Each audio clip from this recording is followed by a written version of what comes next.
ஒரு துக்கத்திலே வாடிக்கொண்டிருக்கலாம், ஏதோ ஒரு துக்கத்திலே கட்டப்பட்டு இருக்கலாம். வியாதி என்கிற துக்கத்தினாலே, கடன் என்கிற பிரச்சனையினாலே நீ கட்டப்பட்டு கொண்டிருக்கலாம். துக்கம் நீங்க ஒரே வழி, இயேசு கிறிஸ்து மாத்திரம்தான்.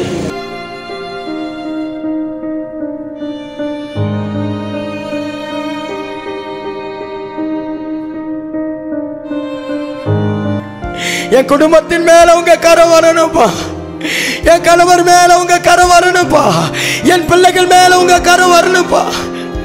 அவன் கேட்டுக்கொண்டதெல்லாம் பெற்றுக்கொண்டான். ஆண்டவரே, நான் கேட்கறது ஏன் எனக்கு கிடைக்க மாட்டேது? ஆண்டவரே, எனக்கு கேட்கறது பெற்றுக்கொள்கிற இருதயம் எனக்குள்ள சத்தியத்தை அறிகிற அறிவை எனக்கு தாங்க.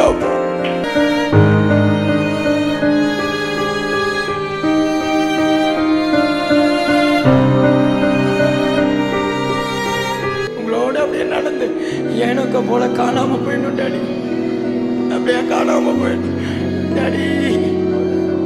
கேளுங்க கேளுங்க, அதுதான் என் ஆசைப்பா, அதுதான் என் ஆசை.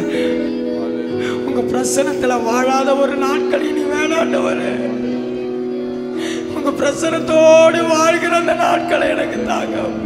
உங்களை முகமுகமா பார்க்கணும் ஆண்டவரே, அந்த ஆராதனையில முகமுகமா பார்க்கணும்ப்பா.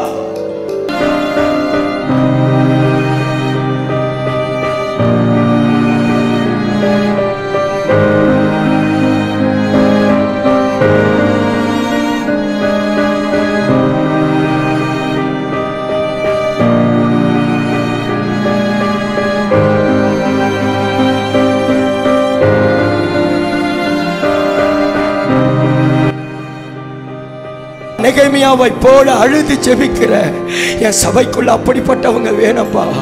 அழுது ஜெபிக்கிற ஆட்களை கர்த்தர் எங்கள் சபையில் எழுப்புங்க. ஆண்டவரே, இடிக்கப்பட்ட அடங்கும் குடும்பங்கள் இடிக்கப்பட்டு இருக்கிறது, சபைகள் இடிக்கப்பட்டிருக்கிறது. ஒரு பக்கம் பரிசுத்த பிள்ளைகள் எழும்புறாங்க, ஒரு பக்கம் ஜனங்கள் இடிக்கப்பட்டு கொண்டிருக்கிறாங்க, அவிசுவாசத்தில் விழுந்து கொண்டிருக்கிறாங்க.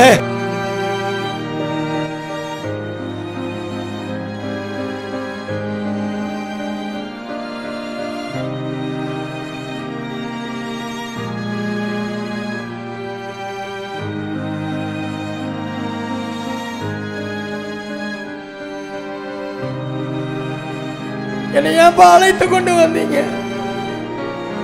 என்னை தகுதி உள்ளவனை என்று அழைத்தீங்களா? இல்லப்பா, உதவாத என் மேல என்னப்பா அன்பு உங்களுக்கு?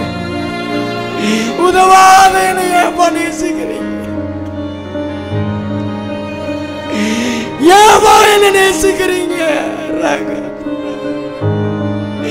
உங்க ராஜ்யத்துக்கு நான் எந்த விதத்துல புண்ணியம் செய்யறேன்? ஓவியானவரே,